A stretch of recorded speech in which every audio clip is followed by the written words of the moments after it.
उदाहरण देने के 5 कारण हैं। 1.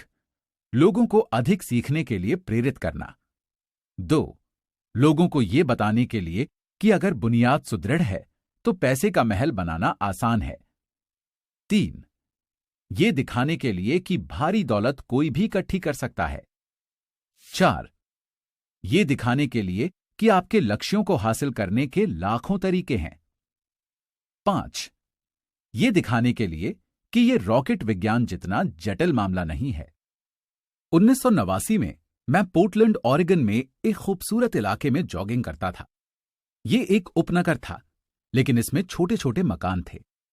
वे छोटे और प्यारे थे। मुझे लगता था कि लिटिल रेड राइडिंग हुड नानी के यहां जाने के लिए वहां फुटपाथ पर फुदकती दिखेगी। हर कहीं बिकाऊ है के साइन बोर्ड नजर आते थे। इमारती लकड़ी का बाजार बहुत बुरे हाल में था। शेयर बाजार अभी अभी लुढ़का था और अर्थव्यवस्था मंदी हो गई थी। एक सड़क पर मुझे बिकाऊ है का एक साइन बोर्ड दिखा जो बाकी से ज्यादा पुराना था। यह पुराना दिख भी रहा था। एक दिन इसके पास से गुजरते हुए मैं मालिक से टकराया जो परेशान हाल था। मैंने पूछा, आप अपने मकान का कितना मांग रहे हैं? मालिक मुड़ा और कमजोर मुस्कान देते हुए बोला, मुझे प्रस्ताव दें। यह 1 साल से ज्यादा समय से बिकाऊ है। कोई भी इसे देखने तक नहीं आता। मैं इसे देखूंगा, मैंने कहा, और आधे घंटे बाद उसकी मांगी कीमत से $20,000 कम में मकान खरीद लिया। यह 2 बेडरूम का सुंदर छोटा मकान था जिसमें सभी खिड़कियों पर प्यारी सजावट थी। यह हल्का नीला था जो भूरापन लिए था और यह 1930 में बना था। अंदर पत्थर की एक सुंदर फायरप्लेस और 2 छोटे बेडरूम थे। किराए पर उठाने के लिए यह आदर्श मकान था। मकान दरअसल $65,000 का था, लेकिन मैंने उसका सौदा $45,000 में किया था। मैंने मालिक को $5,000 का डाउन पेमेंट दिया। मकान अच्छा था। समस्या सिर्फ इतनी थी कि कोई भी उसे खरीदना नहीं चाहता था। मालिक 1 सप्ताह में मकान खाली कर गया। वो इससे पीछा छुड़ाकर खुश था और मेरा पहला किराएदार उसमें रहने आ गया जो स्थानीय कॉलेज में प्रोफेसर था। मॉर्गेज, खर्च और मैनेजमेंट फीस देने के बाद मेरी जेब में हर महीने लगभग $40 आ जाते थे। ये ज्यादा रोमांचक नहीं था। 1 साल बाद ऑरेगन का रियल एस्टेट बाजार मंदी से उबरकर बढ़ने लगा। कैलिफोर्निया के निवेशक, जिनके पास चढ़ते रियल एस्टेट बाजार से मिले पैसों की गर्मी थी, उत्तर की ओर आ रहे थे और ऑरेगन तथा वॉशिंगटन में खरीदारी कर रहे थे।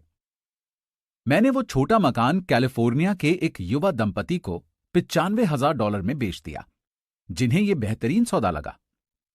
लगभग $40,000 का मेरा कैपिटल गेन 1031 टैक्स रहित एक्सचेंज में रख दिया गया और मैं इस पैसे को लगाने के लिए किसी दूसरे मकान की खरीदारी में जुट गया। 1 महीने के भीतर मुझे बिवर्टन, ऑरेगन में इंटेल प्लांट के ठीक पास 12 यूनिट का एक अपार्टमेंट हाउस मिल गया। उसके मालिक जर्मनी में रहते थे। उन्हें पता ही नहीं था कि उस जगह की क्या कीमत है। यहां भी वे बस इसे बेचकर जैसे तैसे पीछा छुड़ाना चाहते थे। $4,50,000 की इमारत के लिए मैंने $2,75,000 का प्रस्ताव दिया। वे $3,00,000 में तैयार हो गए। मैंने इसे खरीदा और 2 साल तक अपने पास रखा। उसी 1031 एक्सचेंज प्रक्रिया का इस्तेमाल करते हुए हमने उस इमारत को $4,95,000 में बेच दिया और इस पैसे से फीनिक्स, एरिजोना में 30 यूनिट की अपार्टमेंट इमारत खरीद ली। हम तब तक फीनिक्स जाकर रहने लगे थे और हमें वैसे भी बेचने की जरूरत थी। जो मंदी का हाल पहले ऑरेगन बाजार का था, वही इस वक्त फीनिक्स के रियल एस्टेट बाजार का भी था। फीनिक्स में 30 यूनिट की अपार्टमेंट बिल्डिंग की कीमत $8,75,000 थी, जिसमें $2,25,000 का डाउन पेमेंट करना था। 30 यूनिट से आने वाला कैश फ्लो हर महीने $5,000 से थोड़ा अधिक था। एरिजोना का बाजार ऊपर बढ़ने लगा और कुछ साल बाद कोलोराडो के एक निवेशक ने उस जायदाद के बदले $12 लाख देने का प्रस्ताव रखा। इस उदाहरण का सबक यह है कि किस तरह एक छोटी राशि बढ़कर एक बड़ी राशि बन सकती है। एक बार फिर ये फाइनेंशियल स्टेटमेंट्स निवेश रणनीतियों, बाजार की समझ और कानूनों की समझ का मामला है। यदि लोग इन विषयों में माहिर नहीं हैं तो स्पष्ट रूप से उन्हें सामान्य सलाह पर अमल करना चाहिए, जिसके अनुसार इंसान को सुरक्षित खेलना चाहिए, अपने निवेशों को डाइवर्सिफाई करना चाहिए और सिर्फ सुरक्षित निवेशों में निवेश करना चाहिए। सुरक्षित निवेशों के साथ समस्या ये होती है कि वे प्रायः कुछ ज्यादा ही साफ सुथरे रहते हैं, यानी उन्हें इतना सुरक्षित बना दिया जाता है कि मुनाफे की संभावना कम हो जाती है। ज्यादातर बड़े ब्रोकरेज हाउसेस जोखिम भरे सौदों को इसलिए नहीं छूते हैं ताकि अपनी और अपने ग्राहकों की रक्षा कर सकें। ये समझदारी भरी नीति भी है। असल गर्मा गर्म सौदे नौसिखियों के सामने पेश नहीं किए जाते। प्रायः सबसे अच्छे सौदे उन्हीं लोगों के सामने परोसे जाते हैं जो इस खेल को समझते हैं, और उन्हीं की वजह से अमीर लोग ज्यादा अमीर बनते हैं। जिस व्यक्ति को प्रबुद्ध निवेशक नहीं समझा जाता, उसके सामने जोखिम भरे सौदे पेश करना तकनीकी दृष्टि से गैर कानूनी है, लेकिन जाहिर है यह भी कभी कभार होता है। निवेशक के रूप में मैं जितना ज्यादा प्रबुद्ध बनता हूं, मेरे सामने उतने ही ज्यादा अवसर आते हैं। जीवन भर अपनी वित्तीय बुद्धि बढ़ाने का एक और फायदा यह है कि आपके सामने ज्यादा अवसर पेश किए जाते हैं। इसके अलावा आपकी वित्तीय बुद्धि जितनी ज्यादा होती है, ये परखना उतना ही आसान होता है कि सौदा अच्छा है या नहीं। ये आपकी बुद्धि ही है जो किसी बुरे सौदे को पहचान सकती है या किसी बुरे सौदे को अच्छा बना सकती है। मैं जितना ज्यादा सीखता हूं, और सीखने के लिए अभी बहुत कुछ बाकी है, मैं उतने ही ज्यादा पैसे बनाता हूं, सिर्फ इसलिए क्योंकि समय गुजरने के साथ साथ मेरा अनुभव और बुद्धिमत्ता दोनों ही बढ़ती जाती हैं। मेरे कुछ मित्र हैं जो इस खेल को सुरक्षित तरीके से खेल रहे हैं, अपने पेशे में कड़ी मेहनत कर रहे हैं और वित्तीय बुद्धि नहीं बढ़ा रहे हैं, जिसके बढ़ने में समय लगता है। मेरी कुल जमा फिलॉसफी है अपनी संपत्ति वाले कॉलम में बीज बोना। यही मेरा फॉर्मूला है। मैं छोटे पैमाने पर शुरुआत करके बीज बो देता हूं। कुछ बड़े हो जाते हैं, कुछ नहीं हो पाते। हमारे रियल एस्टेट कॉर्पोरेशन में कई मिलियन डॉलर की जायदाद है। यह हमारा खुद का REIT यानी रियल एस्टेट इन्वेस्टमेंट ट्रस्ट है। मैं ये बताना चाहता हूं कि इन मिलियन डॉलर निवेशों में से ज्यादातर 5,000 या 10,000 डॉलर जितने छोटे निवेशों से शुरू हुए थे। ये सभी डाउन पेमेंट्स खुशकिस्मत थे जो उन्हें तेजी से बढ़ता बाजार मिला और वे कर मुक्त होकर आगे बढ़े। बाद के वर्षों में हमने उन्हें कई बार खरीदा बेचा। हमारा एक स्टॉक पोर्टफोलियो भी है जो एक कॉरपोरेशन से सुरक्षित है, जिसे किम और मैं अपना निजी म्यूचुअल फंड कहते हैं। हमारे कुछ मित्र हैं जो खास तौर पर हम जैसे निवेशकों के साथ सौदे करते हैं, जिनके पास हर महीने निवेश करने के लिए अतिरिक्त पैसे होते हैं। हम ज्यादा जोखिम वाली खतरनाक निजी कंपनियों के शेयर खरीदते हैं जो अमेरिका या कनाडा के स्टॉक एक्सचेंज पर सार्वजनिक होने वाली हों। लाभ कितनी तेजी से हो सकता है, इसका एक उदाहरण देखें। मान लें कंपनी के सार्वजनिक होने से पहले उसके 1 लाख शेयर 25 सेंट के भाव पर खरीद लिए जाएं। 6 महीने बाद कंपनी स्टॉक एक्सचेंज में सूचीबद्ध हो जाती है और शेयर का भाव $2 हो जाता है। अगर कंपनी का प्रबंधन अच्छा है तो भाव बढ़ता रहता है और वो शेयर $20 या उससे ज्यादा का भी हो सकता है। ऐसे कई वर्ष रहे हैं जब हमारे निवेश किए हुए $25,000 1 साल से भी कम समय में $10 लाख बन गए। ये जुआ नहीं है, बशर्ते आप जानते हो कि आप क्या कर रहे हैं। ये जुआ है अगर आप किसी सौदे में पैसा फेंक रहे हो और प्रार्थना कर रहे हो। किसी भी चीज में महत्वपूर्ण यह है कि आप अपनी तकनीकी योग्यता, बुद्धि और खेल के प्रेम का इस्तेमाल करके नुकसान की आशंका को कम करें, जोखिम को कम करें। वैसे एक बात ध्यान रखें, जोखिम हमेशा रहता है। ये तो वित्तीय बुद्धि है जो संभावनाओं को बेहतर बनाती है। इस तरह एक व्यक्ति के लिए जो जोखिम भरा है, वो किसी दूसरे व्यक्ति के लिए कम जोखिम भरा होता है। यही वो मूल कारण है जिसकी वजह से मैं लोगों को लगातार प्रोत्साहित करता हूं कि वे शेयरों, रियल एस्टेट या दूसरे बाजारों के बजाय अपनी वित्तीय शिक्षा में निवेश करें। आप जितने ज्यादा चतुर होते हैं, आपकी सफलता के अवसर भी उतने ही ज्यादा होते हैं।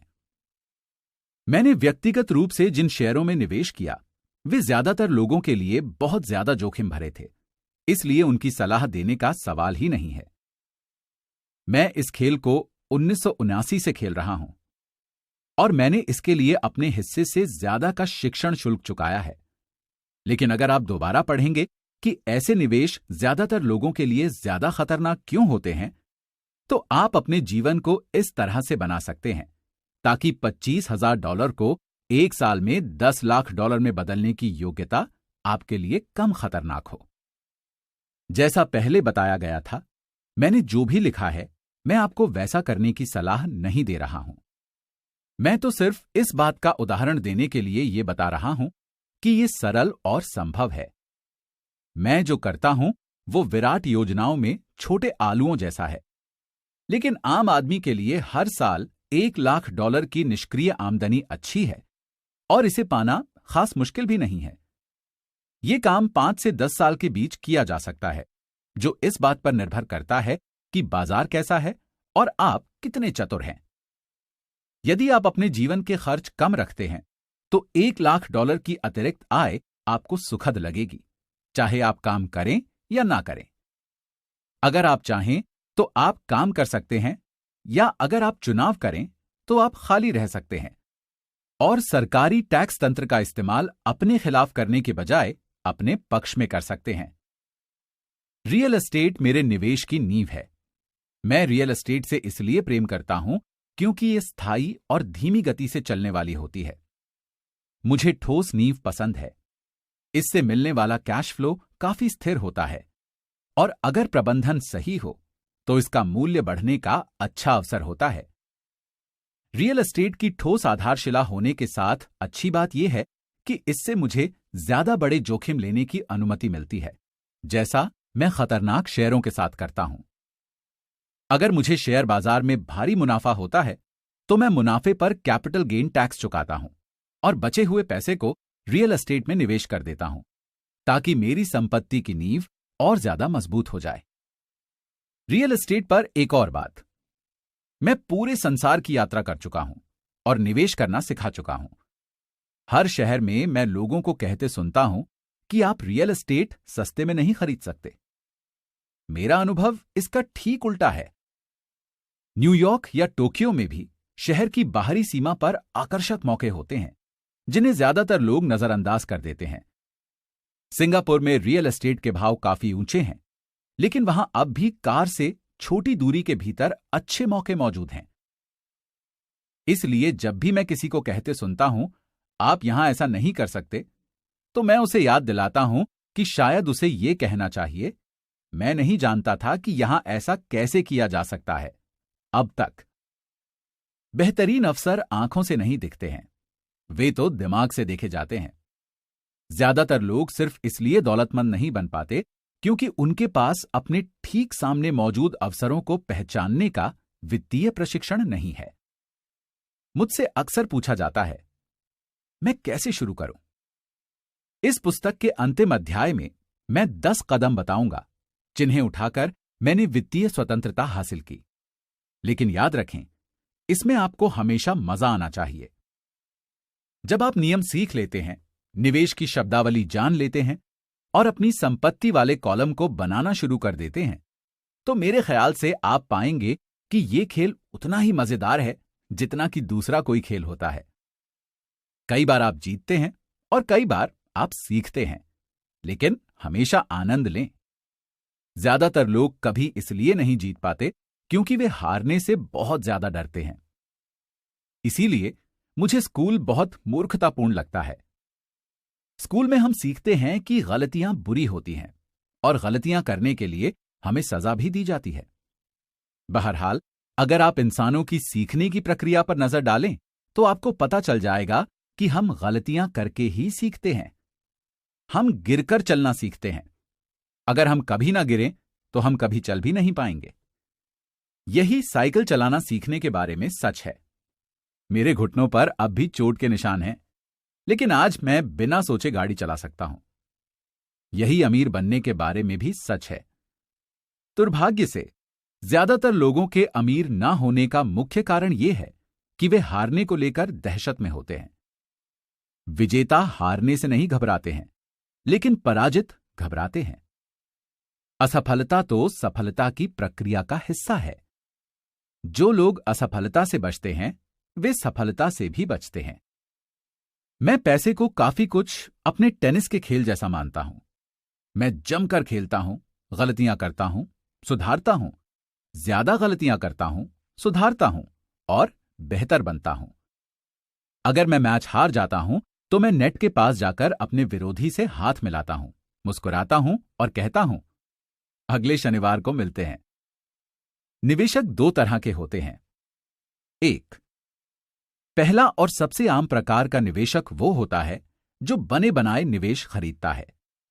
वो रिटेल आउटलेट जैसे real estate company, stock broker या फाइनेंशियल प्लानर के पास जाकर निवेश खरीद लेता है। ये म्यूचुअल फंड, REIT, शेयर या बॉन्ड कुछ भी हो सकता है। ये निवेश करने का साफ सुथरा और आसान तरीका है।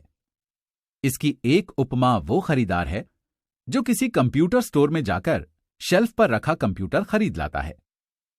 2, दूसरे प्रकार का निवेशक वो होता है जो निवेश उत्पन्न करता है। ये निवेशक आमतौर पर सौदे को उसी तरह से असेंबल करता है जिस तरह कंप्यूटर के पार्ट खरीदने वाला कंप्यूटर बनाता है। मैं कंप्यूटर के पार्ट्स को असेंबल करने के बारे में कुछ नहीं जानता, लेकिन मैं जानता हूं कि आर्थिक अवसरों के पार्ट्स को कैसे असेंबल किया जाता है, या उन लोगों को जानता हूं जो ऐसा कर सकते हैं। दूसरे प्रकार का निवेशक ज्यादा पेशेवर होता है। कई बार सारे हिस्सों को असेंबल करने में बरसों लग जाते हैं और कई बार वे कभी असेंबल नहीं हो पाते हैं। मेरे अमीर डैडी ने मुझे दूसरे प्रकार का निवेशक बनने के लिए प्रोत्साहित किया था। यह सीखना महत्वपूर्ण है कि पार्ट्स को एक साथ असेंबल कैसे किया जाए, क्योंकि यहीं पर भारी जीत का मौका होता है। लेकिन अगर लहरें आपके खिलाफ हो जाएं, तो कई बार भारी नुकसान की आशंका भी होती है। अगर आप दूसरे प्रकार के निवेशक बनना चाहते हैं, तो आपको 3 मुख्य योग्यताएं विकसित करने की जरूरत है। 1, कोई ऐसा अवसर खोजें जिसे बाकी सभी ने नजरअंदाज कर दिया हो। आप अपने दिमाग से वो देख लेते हैं जो दूसरे लोग अपनी आंखों से नहीं देख पाते हैं। मिसाल के तौर पर, मेरे एक मित्र ने एक पुराना खस्ता हाल मकान खरीदा। ये भुतहा दिखता था। हर कोई इस बात पर हैरान हो रहा था कि उसने इसे क्यों खरीदा। हमने जो नहीं देखा और जो उसने देख लिया वो ये था कि उस मकान के साथ 4 खाली प्लॉट भी मिल रहे थे। उसे ये बात टाइटल कंपनी जाने के बाद पता चली थी। मकान खरीदने के बाद उसने मकान तोड़वा दिया और 5 प्लॉट एक बिल्डर को बेच दिए। उसे अपने निवेश से 3 गुना ज्यादा कीमत मिली। 2 महीने की मेहनत के बदले उसने $75,000 कमा लिए। ये बहुत बड़ी रकम तो नहीं है, लेकिन निश्चित रूप से ये न्यूनतम तनख्वाह को तो हरा ही देती है, और ये तकनीकी दृष्टि से कठिन भी नहीं है। 2, पैसे जुटाना। आम आदमी पैसे जुटाने के लिए सिर्फ बैंक तक जाता है, मगर दूसरे प्रकार के निवेशक को यह पता होना चाहिए कि पूंजी कैसे जुटाई जाती है और बैंक जाए बिना कितने तरीकों से पैसे की व्यवस्था की जा सकती है। शुरुआत में ही मैंने सीख लिया था कि बैंक से कर्ज लिए बिना मकान कैसे खरीदे जाते हैं। मकान खोजने के बजाय पैसे जुटाने की योग्यता सीखना मेरे लिए बेशकीमती साबित हुआ। अक्सर मैं लोगों के मुंह से सुनता हूं, बैंक मुझे कर्ज नहीं दे रहा है, या मेरे पास इसे खरीदने के पैसे नहीं हैं। यदि आप दूसरे प्रकार के निवेशक बनना चाहते हैं, तो आपको यह सीखने की जरूरत है कि उस बाधा को दूर कैसे करें जिसके सामने आने पर ज्यादातर लोग रुक जाते हैं। दूसरे शब्दों में, ज्यादातर लोग सिर्फ इसलिए सौदा नहीं कर पाते हैं क्योंकि उनके पास पैसा नहीं होता। यदि आप इस बाधा को पार कर सकें, तो आप उन लोगों से लाखों डॉलर आगे होंगे जो ये योग्यताएं नहीं सीखते हैं। ऐसे मौके रहे हैं जब मैंने कोई मकान, शेयर या अपार्टमेंट बिल्डिंग खरीद ली, हालांकि मेरे बैंक में एक धेला भी नहीं था। मैंने एक बार एक अपार्टमेंट हाउस $1.2 मिलियन में खरीदा। मैंने विक्रेता और क्रेता का लिखित अनुबंध करके इसे पक्का कर लिया। फिर मैंने 1 लाख का बयाना उधार लिया, जिससे मुझे बाकी पैसा इकट्ठा करने के लिए 90 दिन का समय मिल गया। मैंने ऐसा क्यों किया? सिर्फ इसलिए क्योंकि मैं जानता था कि उस मकान की असली कीमत $2 मिलियन थी। दरअसल पूरा पैसा इकट्ठा करने की नौबत ही नहीं आई। इसके बजाय जिस व्यक्ति ने $1 लाख उधार दिए थे, उसने मुझे सौदा खोजने के बदले $50,000 दिए, मेरी जगह पर आ गया और मैं उस सौदे से बाहर हो गया। इस काम में लगा कुल समय 3 दिन। एक बार फिर दोहराना चाहूंगा, आप जो खरीदते हैं उससे ज्यादा महत्वपूर्ण वो होता है जो आप जानते हैं। निवेश करने का ताल्लुक खरीदने से कम जानने से ज्यादा होता है। 3.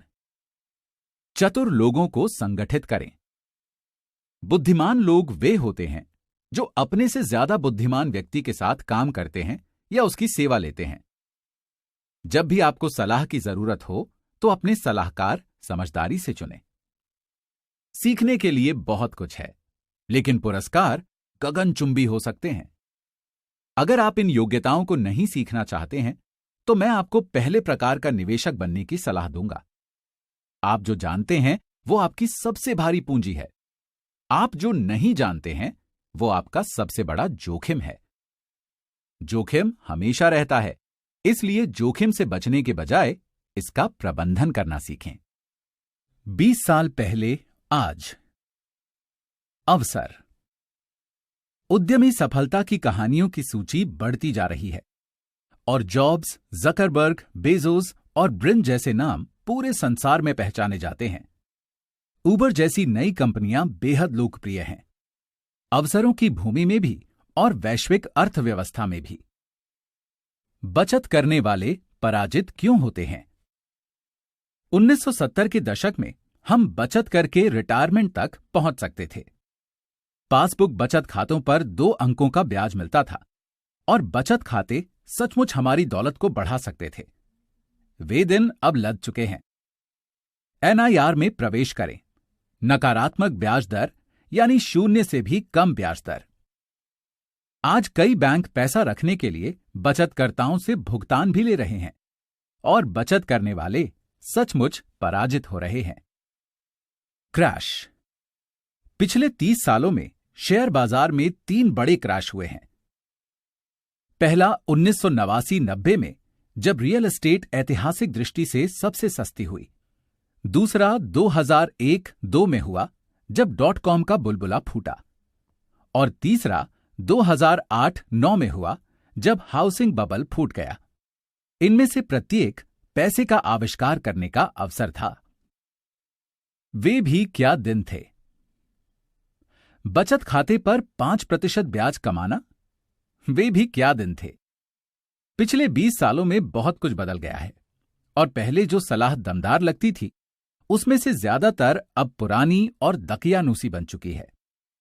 बहुत समय तक रखे हुए दूध की तरह पैसे बचाओ की सलाह की एक्सपायरी डेट भी काफी समय पहले निकल चुकी है। अध्ययन सत्र।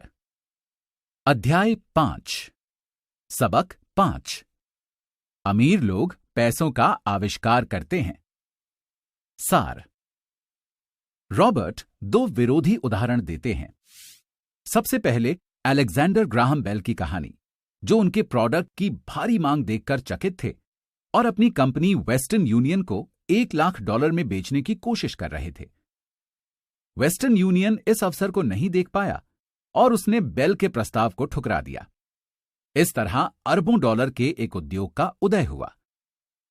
दूसरा उदाहरण टीवी की न्यूज का था, जिसमें एक स्थानीय कंपनी की छंटनी के बारे में बताया गया था और एक बर्खास्त मैनेजर अपनी नौकरी वापस लेने के लिए कैमरे के सामने गिड़गिड़ा रहा था। उसने अभी अभी एक मकान खरीदा था और उसे दहशत हो रही थी कि वो इसे गंवा देगा। डर और आत्मशंका हम सभी में होते हैं। रॉबर्ट 1984 से पेशेवर रूप से सिखा रहे हैं और उन्होंने इसे हजारों लोगों तथा खुद में भी देखा है। हम सभी में जबरदस्त क्षमता होती है, लेकिन हम सभी में आत्मशंका भी होती है। साहस सफल जीवन जीने में फर्क डाल सकता है। रॉबर्ट कहते हैं कि शिक्षक के रूप में उनका दिल उन विद्यार्थियों को देखकर टूट जाता था जो जवाब तो जानते थे, लेकिन उन पर काम करने से घबराते थे। वित्तीय प्रतिभा के लिए तकनीकी ज्ञान के साथ ही साहस की भी जरूरत होती है। जोखिम लो, साहसी बनो, अपनी प्रतिभा से उस डर को शक्ति तथा चतुराई में बदल लो। ऐसी सलाह जो कुछ को आतंकित कर देगी, क्योंकि पैसे के मामले में बहुत सारे लोग इसे सुरक्षित तरीके से खेलते हैं। हमारे संसार में आगे कई परिवर्तन हैं और अपने वित्तीय आईक्यू को विकसित करने से आपको भविष्य के परिवर्तनों को दहशत से नहीं बल्कि रोमांच के चश्मे से देखने की अनुमति मिलती है। आप अवसरों को देखेंगे और उन पर काम करेंगे, उन लोगों के विपरीत जो अपने डर की वजह से हाशिए पर रह जाते हैं और दूसरों को साहस से आगे बढ़ते देखते हैं। 300 साल पहले जमीन दौलत थी, बाद में दौलत फैक्ट्रियों और उत्पादन में थी। आज दौलत जानकारी में है, लेकिन जानकारी प्रकाश की गति से पूरे संसार में उड़ती है। इसलिए परिवर्तन ज्यादा तीव्र तथा ज्यादा नाटकीय होंगे। नए मल्टी मिलियनेयरों की संख्या में नाटकीय वृद्धि होगी। ऐसे लोग भी रहेंगे जो पीछे छूट जाएंगे। कुछ लोग पुराने विचारों को जकड़े रहते हैं और जूझते समय प्रौद्योगिकी या अर्थव्यवस्था को दोष देते हैं। वे ये नहीं देख पाते हैं कि पुराने विचार ही उनके सबसे बड़े शत्रु हैं। कल कोई चीज करने का जो विचार या तरीका अच्छा माना जाता था, वो पुराना जमाना लद चुका है। रॉबर्ट अपनी क्लास में आने वाली एक महिला का उदाहरण देते हैं, जिसे वे अपने आविष्कार किए हुए कैश फ्लो बोर्ड गेम से सिखा रहे थे। ये गेम लोगों को सिखाता है कि पैसा कैसे काम करता है। ये बैलेंस शीट के साथ इनकम स्टेटमेंट के आपसी संबंध के बारे में भी सिखाता है। कुछ लोग इस गेम से प्रेम करते हैं, कुछ इससे नफरत करते हैं और बाकी मुद्दे की बात चूक जाते हैं। उनके उदाहरण में महिला को यह समझ नहीं आ रहा था कि जिन चीजों को वो सामान्यतः संपत्ति मानती थी, जैसे नाव, वो उसके कैश फ्लो को नकारात्मक रूप से क्यों प्रभावित करती थी। उसने कई चुनौतीपूर्ण कार्ड निकाले और उसका खेल भयंकर था। अंत में वो नाराज हो गई और उसने रिफंड मांग लिया। वो ये मानने को ही तैयार नहीं थी कि खेल उसकी मानसिकता की झलक दिखाता है। खेल सीखने सिखाने के शक्तिशाली साधन हैं, क्योंकि वे व्यवहार की झलक होते हैं और तुरंत फीडबैक देते हैं। बाद में रॉबर्ट को उस नाराज महिला के बारे में आगे की जानकारी मिली। वो शांत हो गई थी और खेल तथा अपने जीवन के बीच थोड़ा संबंध भी देखने लगी थी। उसने अपने तथा अपने पूर्व पति के पैसों पर कभी ध्यान नहीं दिया था और इसकी वजह से उसे नुकसान हुआ था। कैश फ्लो गेम का उद्देश्य खिलाड़ियों को यह सिखाना है कि वे नए तथा विभिन्न वित्तीय विकल्प सोचें और बढ़ाएं। कुछ लोग ये काम आसानी से कर लेते हैं, बाकी जूझते हैं। जिनका वित्तीय मस्तिष्क सृजनात्मक होता है, वे सबसे तेजी से चूहा दौड़ से बाहर निकल जाते हैं। इस खेल को खेलने वाले कुछ लोगों के पास बहुत सा पैसा होता है, लेकिन उन्हें यह समझ नहीं आता कि वे इसका क्या करें। ये जीवन में भी सच है। इस खेल को खेलने वाले कुछ लोग शिकायत करते हैं कि उन्हें सही कार्ड नहीं मिल रहे हैं और वे वहां बस बैठे रहते हैं। कुछ को एक भारी अवसर वाला कार्ड मिल जाता है, लेकिन उनके पास उस पर काम करने के लिए पैसे नहीं होते। और दूसरों के पास पैसे भी होते हैं, उन्हें एक बेहतरीन कार्ड भी मिल जाता है, लेकिन वे उस अवसर को नहीं देख पाते जो मौजूद होता है। ये सारे व्यवहार असल जीवन में भी होते हैं। वित्तीय बुद्धि का मतलब है ज्यादा विकल्प होना, अवसर उत्पन्न करने वाले तरीके सोचना या स्थितियों को इस तरह बदलना ताकि वे आपके पक्ष में काम करें। भाग्य को बनाया जाता है, इसलिए जाकर अपना भाग्य बनाएं। पैसा जो असली नहीं होता, बल्कि सिर्फ वो होता है जिसे मानने के लिए हम सहमत होते हैं, हमारी सबसे बड़ी संपत्ति नहीं है। हमारी सबसे बड़ी संपत्ति तो हमारा मस्तिष्क है। इसे अच्छी तरह प्रशिक्षित करें। विचारों और अनुबंधों के दम पर ही करोड़ों डॉलर कमाए जा सकते हैं। हर महीने थोड़े पैसे बचाना एक दमदार विचार है, लेकिन इससे आप वास्तविकता के प्रति अंधे हो सकते हैं और विकास के ज्यादा महत्वपूर्ण अवसरों को चूक सकते हैं। 1990 के दशक की शुरुआत में फीनिक्स की अर्थव्यवस्था बहुत खराब थी। रॉबर्ट और उनकी पत्नी किम ने रियल एस्टेट में निवेश करके इसका लाभ लिया। उन्होंने एक उदाहरण दिया कि उन्होंने $75,000 मूल्य का एक घर $20,000 में खरीद लिया, जिसके डाउन पेमेंट के लिए उन्होंने एक मित्र से $200 के ब्याज पर $2,000 उधार लिए। जब खरीद अंतिम रूप ले रही थी तो उन्होंने एक विज्ञापन दिया जिसमें $75,000 के मकान को केवल $60,000 में बेचने का प्रस्ताव था, और वो भी बगैर किसी डाउन पेमेंट के। जैसे ही मकान कानूनी रूप से उनका हुआ, उन्होंने चंद मिनटों में ही इसे बेच दिया। हर व्यक्ति खुश था और खरीदार से प्रॉमिसरी नोट के रूप में रॉबर्ट के संपत्ति वाले कॉलम में $40,000 उत्पन्न हो गए। 10% ब्याज पर कैश फ्लो में हर साल $4,000 आने लगे और उनकी आमदनी बढ़ गई। कुल कामकाजी समय 5 घंटे। और अगर खरीदार अंततः भुगतान ना कर पाए तो वे घर को जब्त करके दोबारा बेच देंगे। ये हर महीने टैक्स के बाद बचत करने की रणनीति से ज्यादा लाभकारी है। ये कानूनी है। एस्क्रो कंपनी भुगतान की सर्विसिंग को संभालती है और रॉबर्ट या किम छतों या टॉयलेटों की मरम्मत के सिरदर्द से बचे रहते हैं, क्योंकि खरीदार खुद मकान का मालिक होता है। कुछ साल बाद फीनिक्स का बाजार उठ गया और अब वहां अच्छे सौदे नहीं मिल सकते थे, इसलिए वे आगे बढ़ गए। आप जहां हैं वहां बाजार की परिस्थितियां अलग हो सकती हैं, इसलिए हो सकता है कि ये रणनीति आपके लिए काम ना करे। लेकिन ये उदाहरण बताता है कि किस तरह एक सरल वित्तीय प्रक्रिया से लाखों डॉलर कमाए जा सकते हैं, और वो भी बहुत कम पैसे तथा जोखिम के साथ। ये इस बात का उदाहरण है कि पैसा और कुछ नहीं, केवल अनुबंध है। आप क्या ज्यादा पसंद करेंगे? कड़ी मेहनत करना, टैक्स देना और बचे हुए पैसों से बचत करना, जिसमें किसी तरह की बढ़ोतरी पर दोबारा टैक्स लगेगा, या फिर अपनी वित्तीय बुद्धि को विकसित करने में समय लगाना? बाजार ऊपर जाते हैं और नीचे आते हैं, निवेश आते हैं और जाते हैं। संसार आपको जीवन में एक बार मिलने वाले अवसर हमेशा थमाता रहता है। आपको तो बस उन्हें देखने की जरूरत होती है। रॉबर्ट पोर्टलैंड ओरेगॉन में एक गिरे हुए बाजार में $45,000 में एक मकान खरीदने का उदाहरण देते हैं, जिसे उन्होंने बहुत कम मुनाफे पर किराए पर दिया था। लेकिन 1 साल बाद बाजार में उछाल आ जाता है और वे इसे $95,000 में बेच देते हैं।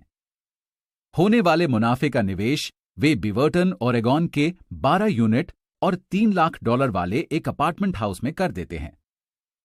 2 साल बाद वे उसे भी बेच देते हैं और मुनाफे को फीनिक्स में 30 यूनिट वाली एक अपार्टमेंट इमारत को खरीदने में लगा दिया जाता है। ये अपार्टमेंट $8,75,000 का है। कुछ साल बाद एक निवेशक ने इसे खरीदने के लिए $12 लाख का प्रस्ताव रखा। यह उदाहरण बताता है कि किस तरह एक छोटी राशि एक बड़ी राशि बन सकती है। आप अपनी वित्तीय बुद्धि को जितना ज्यादा विकसित करते हैं, जिसमें समय लगता है, आपको उतने ही ज्यादा अवसर मिलेंगे।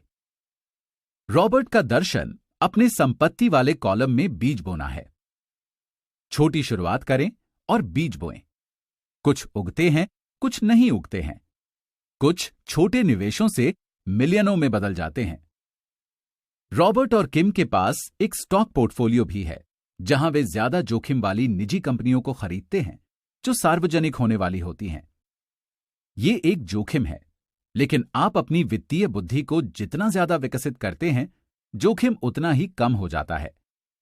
आप जितने ज्यादा चतुर होते हैं, संभावनाओं को हराने के आपके अवसर उतने ही बेहतर होते हैं। कुछ लोग ये तर्क दे सकते हैं कि उनके इलाके में रियल एस्टेट में कोई सौदे नहीं हैं, लेकिन रॉबर्ट ने कहा था कि हर जगह बेहतरीन अवसर होते हैं, उन्हें तो बस लोग देख नहीं पाते हैं। ज्यादातर लोग अपने सामने के अवसरों को पहचानने के लिए वित्तीय दृष्टि से प्रशिक्षित नहीं होते हैं। जब आप अपना वित्तीय IQ विकसित करते हैं और इसका इस्तेमाल करते हैं, तो मजे करने की याद रखें। कई बार आप जीतेंगे, कई बार आप हारेंगे, लेकिन हमेशा मजे करें।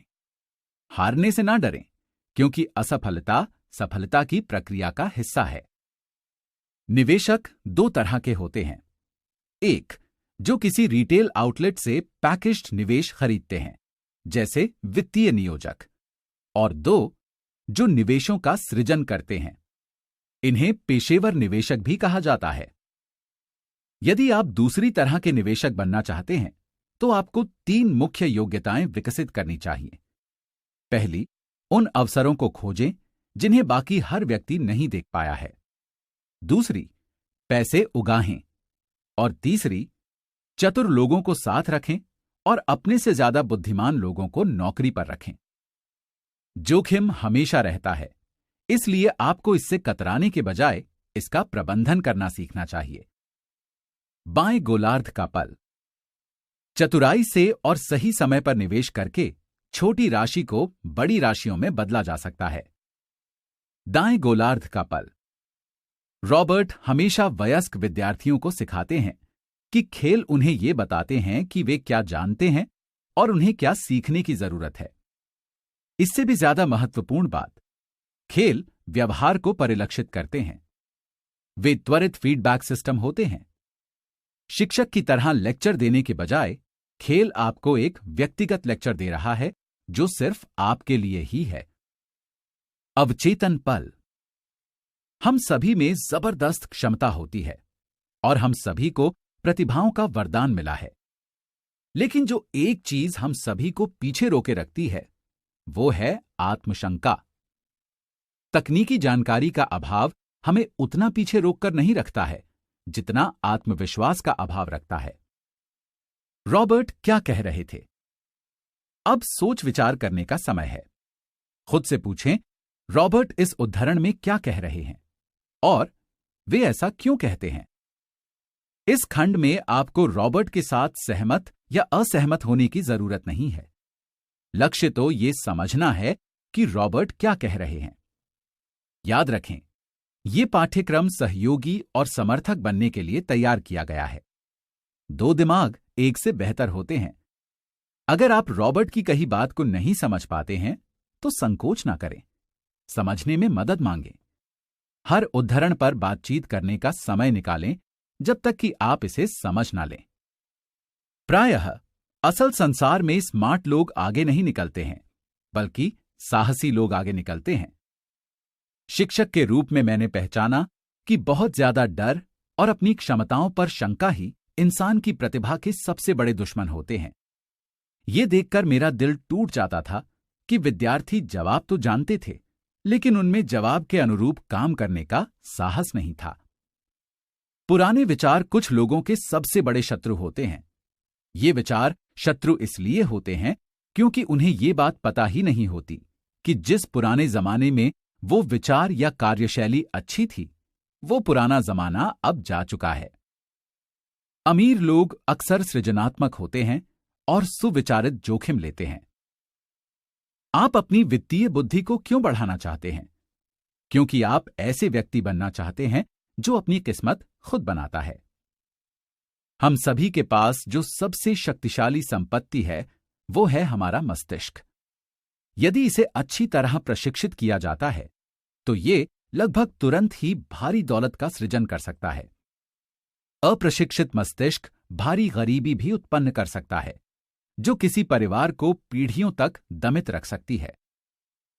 यदि अवसर बहुत ही ज्यादा जटिल है और मैं निवेश को नहीं समझ पाता हूं, तो मैं इसे नहीं करता।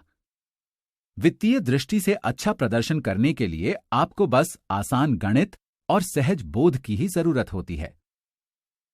सुरक्षित निवेशों के साथ समस्या ये है कि वे अक्सर कुछ ज्यादा ही साफ सुथरे होते हैं, यानी वे इतने सुरक्षित बना दिए जाते हैं कि लाभ कम हो जाता है। अगर आप ये जानते हैं कि आप क्या कर रहे हैं, तो ये जुआ नहीं है। ये जुआ तो तब है जब आप किसी सौदे में बस पैसा लगाकर प्रार्थना कर रहे हों। महान अवसर आंखों से नहीं देखे जाते हैं, वे आपके मस्तिष्क से देखे जाते हैं। आप जो जानते हैं वो आपकी सबसे बड़ी दौलत है। आप जो नहीं जानते हैं वो आपका सबसे बड़ा जोखिम है। अतिरिक्त प्रश्न।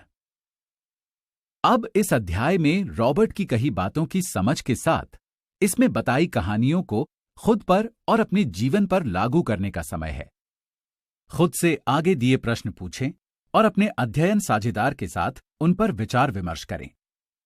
खुद के साथ और अपने साझेदार के साथ ईमानदार बने। आप जो जवाब दे रहे हैं, अगर उनमें से कुछ आपको पसंद नहीं आते हैं, तो खुद से पूछें कि क्या आप बदलने के लिए तैयार हैं। अपने विचारों तथा मानसिकता को बदलने की चुनौती को स्वीकार करें। 1. रॉबर्ट कहते हैं कि तकनीकी जानकारी के बजाय आत्मविश्वास का अभाव हमें ज्यादा पीछे रोककर रखता है। आपके या किसी दूसरे के जीवन में क्या कोई उदाहरण है जहां आत्मशंका किसी भारी अवसर की राह में आड़े आई हो? 2. कुछ लोगों के पास ढेर सारा पैसा होता है, लेकिन इसके बावजूद वे वित्तीय दृष्टि से आगे नहीं निकल पाते। ऐसा क्यों होता है? 3. अब जब आपने अपनी खुद की वित्तीय बुद्धि विकसित कर ली है, तो इसने ज्यादा आसानी से ये देखने में आपकी कैसे मदद की है कि क्या कोई सौदा अच्छा है? 4. रॉबर्ट का दर्शन अपने संपत्ति वाले कॉलम के भीतर बीज बोना है, छोटी शुरुआत करना है और यह देखना है कि क्या यह बढ़ती है। आप इस समय अपनी संपत्ति वाले कॉलम में कैसे बीज बो रहे हैं? अगर आप नहीं बो रहे हैं, तो आप शुरू करने के लिए क्या कर सकते हैं? 5.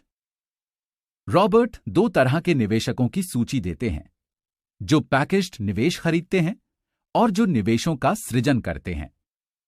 आप किस तरह के निवेशक हैं? क्या आप इसी तरह के निवेशक बनना चाहते हैं? 6. आपने असफलता के डर को अपने जीवन में किस तरह काम करते देखा है और इसने आपको अवसरों का लाभ लेने से किस तरह रोका था?